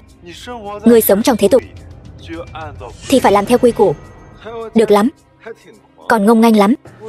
Không biết còn tưởng ngươi là quốc chủ điện hạ đấy. Thằng nhóc lanh mồm lanh miệng, dám lấy quốc chủ ra đùa giỡn. Ngươi chán sống sao? Cho dù ta chán sống, ngươi dám động vào ta sao? Thằng nhóc, ngươi ngông cuồng lắm, còn không khai báo gia tộc và danh hiệu của ngươi. Đường gia. Diệp Hiên. Thì ra ngươi chính là Diệp Hiên. Thế nào, coi như nể mặt ta. Mục đích chúng ta đến đây là để tấn thăng thế gia. Đừng lãng phí thời gian dây dưa với Trương gia. Được rồi. Diệp Hiên của Đường gia tham kiến lãnh chúa trấn quốc thế gia. Vậy mới được chứ. Đường Vũ San, đại hội thăng cấp thế gia hôm nay là sự kiện đỉnh cao, ngàn năm có một. Đường gia các ngươi vô cớ đến muộn, có phải nên cho những người ở đây một lời giải thích không? Đó là bởi vì chúng ta mới nhận được thiệp mời, thời gian căn bản là không kịp. Vậy ý cô là trách móc chúng tôi cố tình gửi thiệp mời muộn sao? Vậy có cần chúng tôi dùng Kiệu 8 người khiêng để mời cô đến không? Vũ San không có ý đó, chỉ là nói sự thật thôi. Theo tôi thấy thì đó đều là lời biện minh của cô thôi. Thực tế căn bản là nhà họ Đường các người đã lên mặt, không coi đại diện bách tộc chúng tôi và tứ đại trấn quốc thế gia ra cái gì cả. Được lắm Đường Vũ San, cơ hội khó có được này, cô không những không trân trọng mà còn dám khinh thường bọn ta như vậy. Chẳng qua chỉ là một con nhỏ quê mùa thôi, lại thật sự coi mình là cái thá gì. Cút nhanh về Vân Thành đi. Đại hội hôm nay không chào đón các người. Loại người này trong cuộc cạnh tranh ngũ đại thế gia này, nhà họ Đường này căn bản không có tư cách cạnh tranh. Cút đi. Thế gia thăng cấp dựa vào thực lực, không phải dựa vào các vị ở đây sủa vài tiếng là có thể thăng cấp thành công. Xin lỗi nhé, tôi quên mất, cậu còn không có tư cách thăng cấp. Làm khán giả thì chỉ việc xem thôi, đừng sủa như chó dại. Nhóc con, ở đây có phần mày lên tiếng sao? Sao nào? Nói họ chứ có nói mày đâu. Diệp Hiên, đây không phải Vân Thành của các người, nói sai lời là có thể mất không chỗ chôn đấy. Để tôi mất không chỗ chôn, để xem ngươi có bản lĩnh đó không. Khẩu khí lớn thật đấy. Ngươi biết bọn ta là ai không? Dám ăn nói ngông cuồng như vậy. Ngươi là ai thì liên quan gì đến ta? Thật không biết nhà họ Đường này làm thế nào mà có được tư cách tham gia đại hội thăng cấp, mà lại phát lối như vậy. Khoác lác, thật là không biết điều. Đường Vũ San, cô có tin không? Bất kỳ ai trong số chúng tôi ở đây đều có thể bóp nát nhà họ Đường các người. Diệp Hiên, nói chuyện phải cẩn thận đấy. Thân phận của những người ở đây ai nấy đều thâm sâu khó lường, không phải loại nhà quê như ngươi có thể so sánh được. Cũng như Phong thiếu bên cạnh tôi, cậu ấy là truyền nhân của quốc sư nhất mạch, tài sản trăm tỷ, lại còn có kim bài do quốc chủ ban tặng. Diệt nhà họ Đường các người cũng chỉ là chuyện cậu ấy động môi thôi. Trương thiếu ngài mới đúng, ngài là hậu duệ của thừa tướng, bối cảnh càng thêm thâm sâu khó lường. So với tôi thì chỉ có hơn chứ không kém. Đường Vũ San, cho dù cô có tư cách tham gia, nhưng tuổi còn trẻ, phải học cách tiết chế. Bây giờ cúi đầu xin lỗi, tin rằng mọi người vẫn có thể tha thứ cho ngươi. Không sai, xin lỗi. Tất cả im miệng cho ta, bảo bọn ta xin lỗi. Ngươi xứng sao? Chỉ với thân phận nhỏ bé này mà có thể ở giữa bách tộc thế gia. Khoác lác như vậy, thật là một đám ếch ngồi đáy giếng. Rác rưởi, hay cho một tên cặn bã. Biết ngươi ở đây, nói nhăng nói cuội cái gì không? Đường Vũ San, đây chính là thái độ của Đường gia các ngươi sao? Tiêu gia chủ, là đám người này ăn nói hàm hồ, sỉ nhục Đường gia ta. Ta thấy Diệp Hiền không làm gì sai cả. Được, bao nhiêu người chen lấn xô đẩy cũng không có được tư cách thăng cấp. Đường gia các ngươi lại không biết điều, còn dám làm loạn ở đại sự ngàn năm này. Ta thấy các ngươi là không muốn sống nữa rồi. Nếu đại sự ngàn năm này là do đám rác rưởi bách tộc thế gia các ngươi dùng để tự thổi phồng lẫn nhau, vậy ta thấy thế gia thứ năm này cũng đừng làm nữa.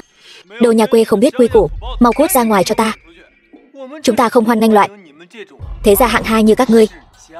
Vũ San, thấy rõ chưa? Đây chính là cái gọi là thế gia hào môn, chẳng qua chỉ là một lũ ếch ngồi đáy giếng, cố chấp mà thôi. Thăng cấp kiểu này không cần cũng được, chúng ta đi thôi. Nếu mọi người đều không hoan nghênh Đường gia ta như vậy, vậy Đường gia ta xin dừng tại đây. Chư vị, hữu duyên tái ngộ. Muốn đi không dễ dàng như vậy đâu. Trương Thiên Hào, ngươi muốn làm gì? Nếu các ngươi đến đây gây rối một hồi mà vẫn có thể bình an vô sự rời đi, vậy thì uy nghiêm của bách tộc bọn ta chẳng phải trở thành trò cười sao? Vậy ngươi muốn thế nào? Tuy hôm nay ta và Trương Thiếu cũng là đối thủ cạnh tranh, nhưng ta đồng ý với lời Trương Thiếu nói. Uy nghiêm của bách tộc thế gia không thể xâm phạm. Xâm phạm mất mạng. Trịnh gia Đông Thành ta cũng tán thành với lời Trương Thiếu nói. Nhất định phải cho Đường gia một bài học, để bọn họ vì sự ngông cuồng vừa rồi mà trả giá. Lưu gia Tây Hồ ta cũng đồng ý với lời Trương Thiếu nói. Nhất định phải trừng trị Đường gia. Một Đường gia nhỏ bé gây ra nhiều tai họa như vậy, theo ta thấy chi bằng xóa bỏ thân phận bách tộc của Đường gia, giáng xuống làm thường dân, vĩnh viễn không được ngóc đầu lên. Chư vị thấy thế nào? Bọn ta nguyện cùng chu di nhà Đường. Các ngươi không có tư cách làm như vậy. Hôm nay chúng ta đến đây là để tham gia đại hội thăng cấp thế gia, không có ý đắc tội với bất kỳ ai. Chính các ngươi khắp nơi gây khó dễ cho nhà Đường ta, đó cũng là do các ngươi không giữ quy củ trước. Sai lầm của nhà Đường hôm nay, tứ đại thế gia chúng ta đều nhìn thấy rõ.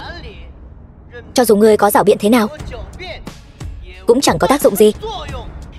Biết điều thì mau giao ra gia chủ lạnh nhà Đường quỳ xuống chịu phạt. Có lẽ còn có thể đổi lại một con đường sống. Tặng các ngươi 4 chữ: mơ tưởng hão huyền. Các ngươi vẫn chưa biết thực lực của tinh anh bách tộc chúng ta đâu. Người đâu?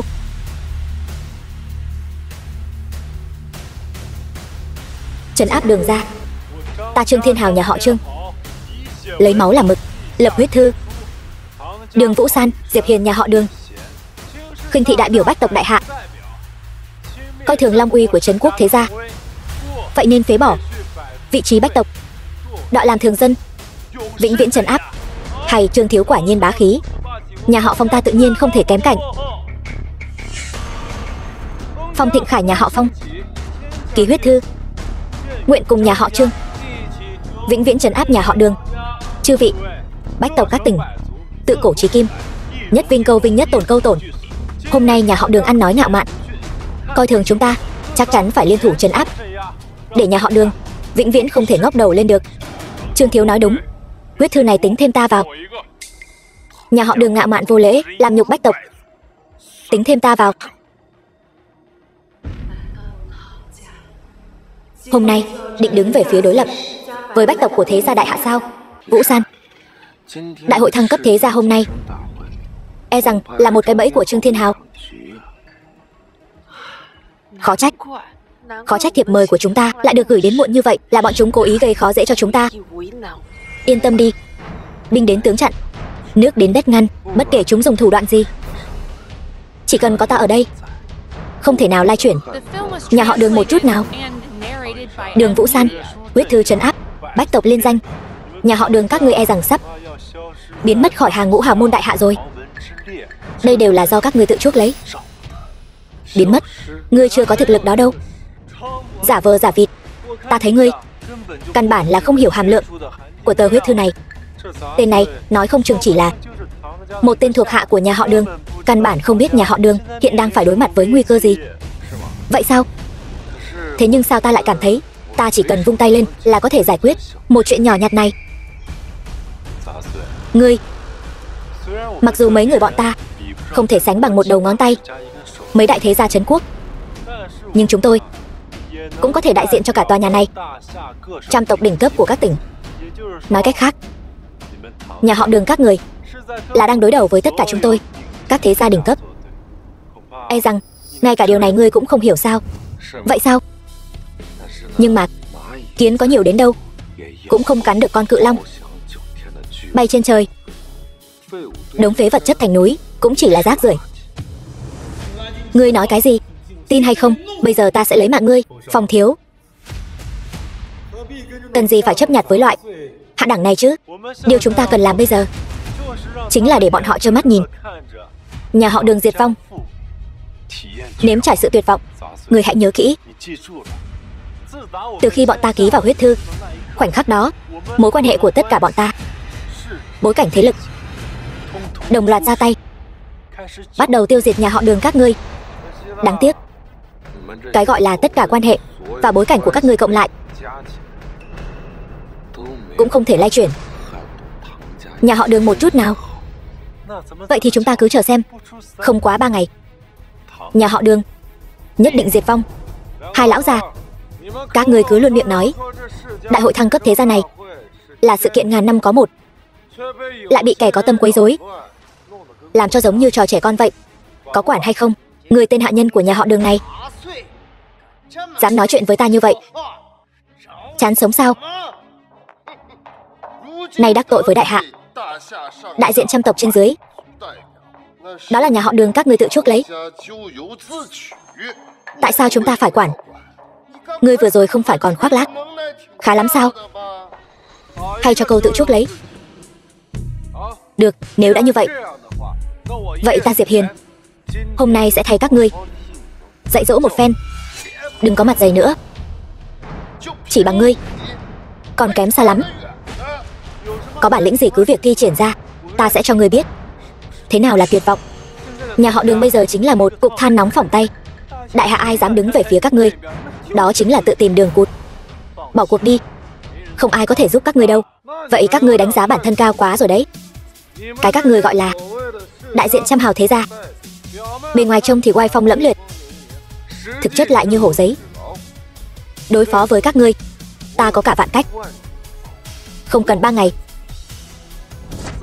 3 phút, ta muốn tất cả mọi người ở đây đều phá sản, không chừa đường sống.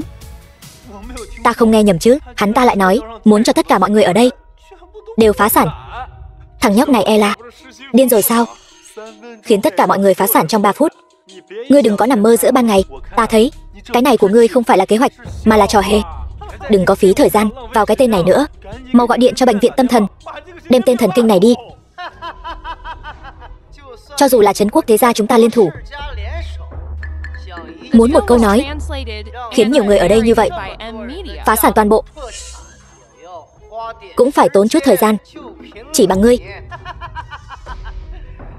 thật là si tâm vọng tưởng. Khó trách gần 100 năm nay Đường gia vẫn luôn là nhị lưu gia tộc.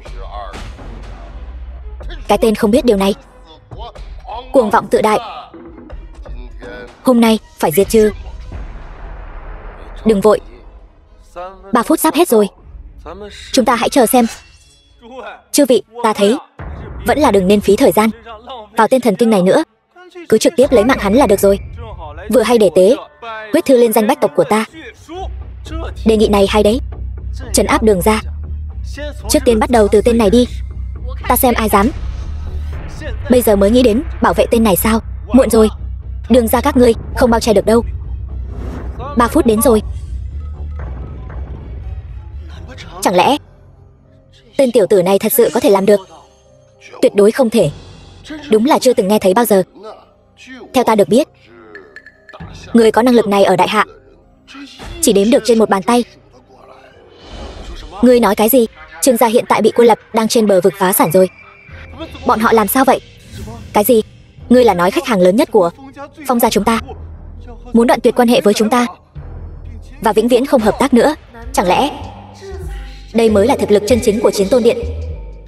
Chỉ là phần nổi của tảng băng chìm về thực lực chân chính mà thôi. Chẳng lẽ thật sự là hắn làm? Tuyệt đối không thể. Ngươi đã làm thế nào? Chỉ một câu nói đơn giản đã phế bỏ toàn bộ đại biểu bách tộc. Người rốt cuộc là ai? Ta là ai không quan trọng, quan trọng là ta có thực lực này. Vậy dám hỏi các hạ, hôm nay đến đại hội thăng cấp thế gia của ta rốt cuộc là có mục đích gì? Hôm nay ta đến chỉ là muốn xem một đại hội thăng cấp thế gia công bằng, công chính, công khai, nhưng không ngờ lại bị một lũ cờ hó sủa không ngừng, hướng ta mà nhe nanh múa vuốt. Ngươi, thế nào rồi, Tiêu gia chủ? Đại hội thăng cấp thế gia này có thể chính thức bắt đầu chưa? Đương nhiên có thể.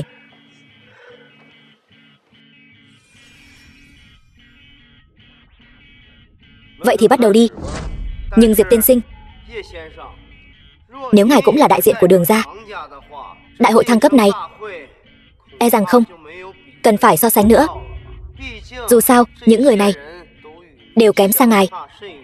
Ta đã nói rồi, ta muốn là sự công bằng. Ta không đại diện cho Đường gia.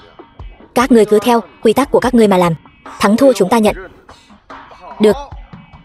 Vậy kết cục dù thế nào cũng xin Diệp tiên sinh đừng trách chúng ta. Đại hội thăng cấp thế gia chính thức bắt đầu. Mời Trương gia Trương Thiên Hào, Phong gia Phong Thịnh Khải, Đường gia Đường Vũ San đứng giữa hội trường. Điều kiện thăng cấp trấn quốc thế gia đầu tiên chính là so tài sản. Chúng ta đã bí mật điều tra rõ ràng, bây giờ chính thức tuyên bố. Trương gia hiện có tài sản 500 tỷ, doanh nghiệp dưới trướng trải rộng khắp các tỉnh đại hạ. Phong gia hiện có tài sản 300 tỷ, kém hơn một bậc. Đường gia chỉ có 100 tỷ.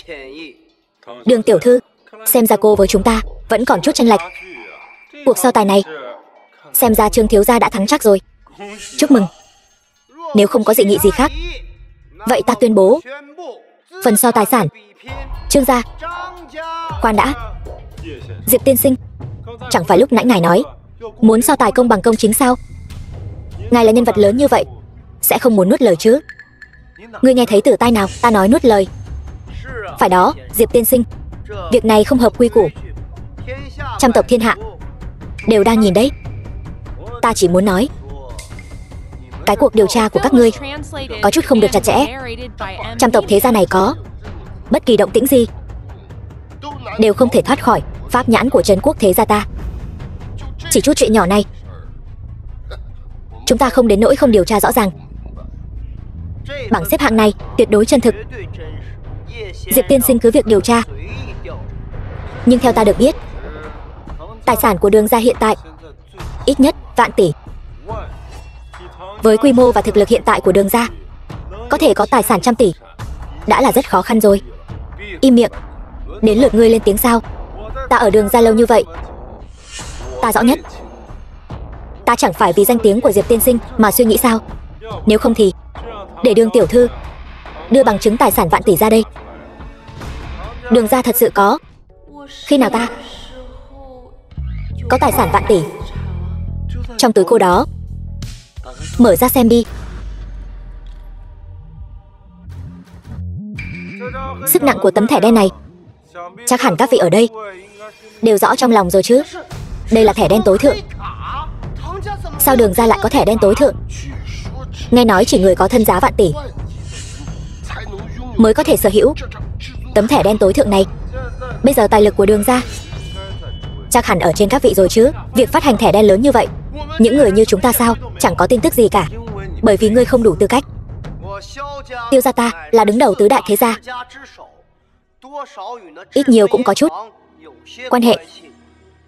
Ta cũng chưa từng nghe nói Khi nào phát hành một tấm thẻ đen tối thượng cho Đường gia? Diệp tiên sinh, tấm thẻ đen tối thượng này e rằng là của ngài. Nếu như vậy, vậy Đường tiểu thư thân giá vạn tỷ cũng không tính là gì. Quả nhiên Trấn Quốc thế gia không phải dễ dàng qua mặt như vậy. Thăng cấp thất bại không đáng sợ. Chuyện này nếu truyền ra ngoài, cả đời mất mặt xấu hổ, trở thành trò cười cho thiên hạ. Ngươi cũng không muốn Đường gia cả đời trở thành trò cười chứ? Vậy nhé. Cũng đừng nói chúng ta nhắm vào Đường gia không có lý do. Vừa hay hôm nay người đến quan lễ có một vị giám đốc của Ngân hàng Thế giới, không bằng để hắn nghiệm chứng một phen. Diệp tiên sinh, ngài thấy thế nào? Được. Phải. Thế nào? Cái thẻ này rốt cuộc là họ Diệp hay là họ Đường? Tổng bộ truyền đến tin tức, cái thẻ này chính là 3 ngày trước phát hành cho Đường gia thẻ đen tối thượng. Thẻ đen tối thượng. Tiêu Vũ, trận tỷ thí này Đường gia thắng rồi chứ? Đường gia có phải là có thể thăng cấp thành Trấn Quốc thế gia thứ 5 rồi không? Đường tiểu thư quả nhiên tài lực ngút trời. Trận tỷ thí này là thắng rồi, nhưng thăng cấp Trấn Quốc thế gia chỉ có tiền vẫn chưa đủ. Ý của Tiêu gia chủ là Diệp tiên sinh không biết, tài lực chỉ là một trong những tiêu chuẩn đánh giá. Quan trọng hơn là truyền thừa và cống hiến. Ví dụ như Tiêu gia ta là hậu duệ của đại tướng bên cạnh, quốc chủ khai quốc đại hạ, ngàn năm truyền thừa. Đối với đại hạ có cống hiến không thể thay thế, cho nên mới ngồi lên vị trí đứng đầu Trấn Quốc thế gia. Thế gia không có truyền thừa, cho dù có nhiều tiền thì cùng lắm cũng chỉ là một kẻ mới phất, hoàn toàn không xứng với danh hiệu thế gia. Nói như vậy, truyền thừa và cống hiến cũng là một trong những tiêu chuẩn đánh giá tư cách thăng cấp, đúng chứ? Đương nhiên. Hơn nữa là quan trọng nhất, còn quan trọng hơn tài lực nhiều. Chính thức giới thiệu lại, ta là Trương Thiên Hào, thượng kinh Trương gia, là hậu duệ đời thứ 38 của thừa tướng năm xưa. Đúng vậy, truyền thống và cống hiến của Trương thiếu, ngay cả quốc sư nhất mạch Phong gia cũng tự thấy hổ thẹn. Còn Đường gia các ngươi cũng chỉ là nhị lưu gia tộc gần trăm năm, trở lại đây mới dần dần có chút khởi sắc. Muốn ngồi vào vị trí thế gia thứ 5, e rằng vẫn chưa đủ tư cách. Thật là ngại quá. Diệp tiên sinh, xem ra ngài phải uổng công vô ích rồi. Điều lệ này không phải là do các vị đặt ra tạm thời đấy chứ? Diệp tiên sinh, đây vốn là quy tắc thăng cấp của thế gia. Ngài không biết cũng là điều bình thường. Chúng tôi tuyệt đối không có ý nhắm vào ngài. Diệp tiên sinh, chúng tôi biết thủ đoạn và bản lĩnh của ngài, nhưng dù ngài có thần thông quảng đại cũng không thể thay đổi sự thật là Đường gia truyền thừa bạc nhược. Đường gia truyền thừa bạc nhược, đó chỉ là do các vị ngu muội vô tri mà thôi. Trong vòng 3 phút hãy mang thánh chỉ đến cho ta. Diệp Hiên, hôm nay đã nể mặt ngươi lắm rồi, cho nên không biết điều. 3 phút còn mang thánh chỉ đến. Ngươi có biết bây giờ những lời ngươi nói đã có ý sỉ nhục quốc chủ không? Chúng ta có thể xử tử ngươi ngay tại chỗ. Ngươi thử động vào ta xem. Được. Người đâu? Bắt Diệp Hiên cho ta. Quốc chủ đặc sứ giá đáo. Đặc sứ đại nhân, ngài sao lại đến đây? Đặc sứ quốc chủ, hôm nay là đại hội thăng cấp của Ngũ Trấn Quốc thế gia, tôi chẳng lẽ không thể thay mặt quốc chủ đến xem sao? Không, Tiêu mỗ không có ý đó. Hôm nay tôi đến là thay mặt quốc chủ tuyên bố 3 đạo thánh chỉ ngự lệnh. 3 đạo thánh chỉ ngự lệnh? Điều này sao có thể? Đặc sứ đại nhân, năm đó Bát Vương tạo phản, quốc chủ cũng chỉ hạ 2 đạo thánh chỉ ngự lệnh để Chiến Tôn đi bình loạn. Ngài nói quốc chủ hạ 3 đạo ngự lệnh, chẳng lẽ là đang giễu cợt tôi? Ngươi đang nghi ngờ ta? Không dám, chỉ là ngài nói có hơi nguy hiểm, tôi có hơi không dám tin. Ngươi có nhận ra thanh kiếm này không? Đây chẳng phải là bảo vật trấn quốc của đại hạ, do nhân hoàng để lại, Thần Hiên Viên kiếm sao? chính là Thanh Hiên viên kiếm này. Nó vẫn luôn bị phong ấn, cho nên mới để Đường gia thay mặt bảo quản, để tránh kẻ gian nhòm ngó. Cho nên Đường gia những năm qua vẫn luôn ẩn danh, làm việc khiêm tốn.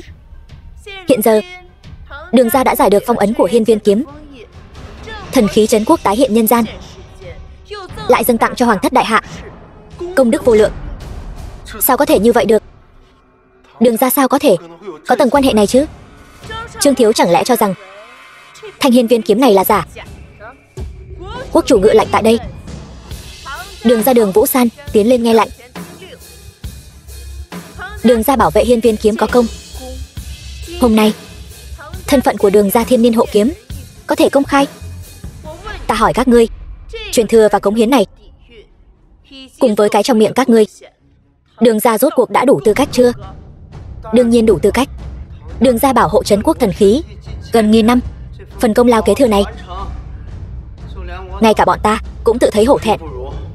Nếu đã như vậy, bất kể là tài sản tài lực hay là di sản kế thừa, Đường gia đều hơn hai nhà kia.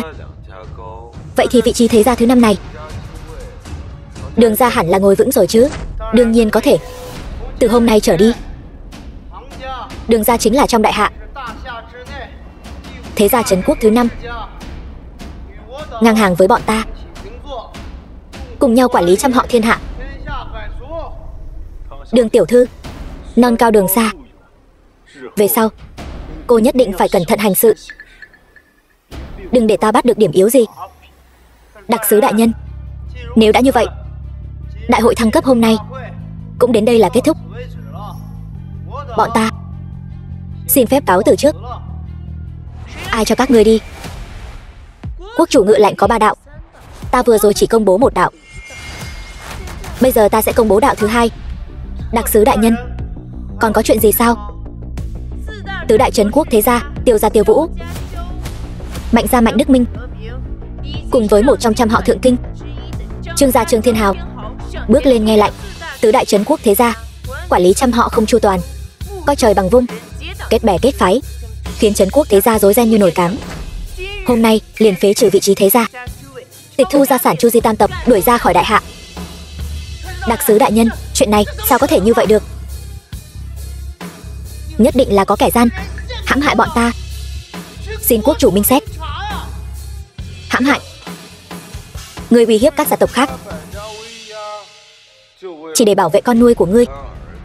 Chuyện này thật sự không ai biết sao? Ngươi ngậm máu phun người. Đặc sứ đại nhân, ngài đừng nghe hắn ngậm máu phun người. Diệp Hiên, ngươi tính là cái thá gì? Ta thấy ngươi là không muốn sống nữa rồi. Vô lễ. Đứng trước mặt ngươi chính là đánh lui địch 1000 dặm, hộ quốc hữu công, vạn người kính ngưỡng, đứng trên vạn người, Chiến Tôn điện điện chủ. Chiến Tôn đại nhân? Cái gì? Hắn là Chiến Tôn? Vài trò bẩn thỉu mà các ngươi làm, ai nấy cũng đã sớm biết rồi. Ngươi tên rác rưởi này, làm việc ngang ngược, cường hào ác bá, thậm chí còn dám đánh thương Đường gia gia chủ, cướp đoạt Bích Hải Ngọc Long. Các ngươi rốt cuộc là thế gia hay là thổ phỉ? Hắn vậy mà là Chiến Tôn? Đã biết rồi thì còn không mau cút ra ngoài, chờ đợi xử lý. Chiến Tôn đại nhân, cảm tạ ngài vì quốc chủ lôi ra những kẻ bại hoại này. Trách nhiệm của ta, vậy ta liền tuyên bố đạo thứ 3. Thánh chỉ ngự lệnh. Đường tiểu thư, ta xin chúc mừng cô trước. Quốc chủ có lệnh, hôm nay ban thưởng cho Chiến Tôn Diệp Hiền, Đường gia Đường Vũ San, hai người kết làm phu thê, vĩnh kết đồng tâm, bách niên hảo hợp, và sắc phong Đường Vũ San làm thủ lĩnh thế gia, thay thế tứ đại thế gia, quản lý thiên hạ bách tộc. Thế nào, cái đại lễ này đấy, nàng có thích không? Ta đã chuẩn bị rất lâu rồi. Gả cho ta đi. Làm gì thế? Có nhiều người đang nhìn. Mặc kệ đi, nàng là quốc chủ mà, thân sắc. Nếu nàng không đồng ý, chính là kháng chỉ. Ta đồng ý.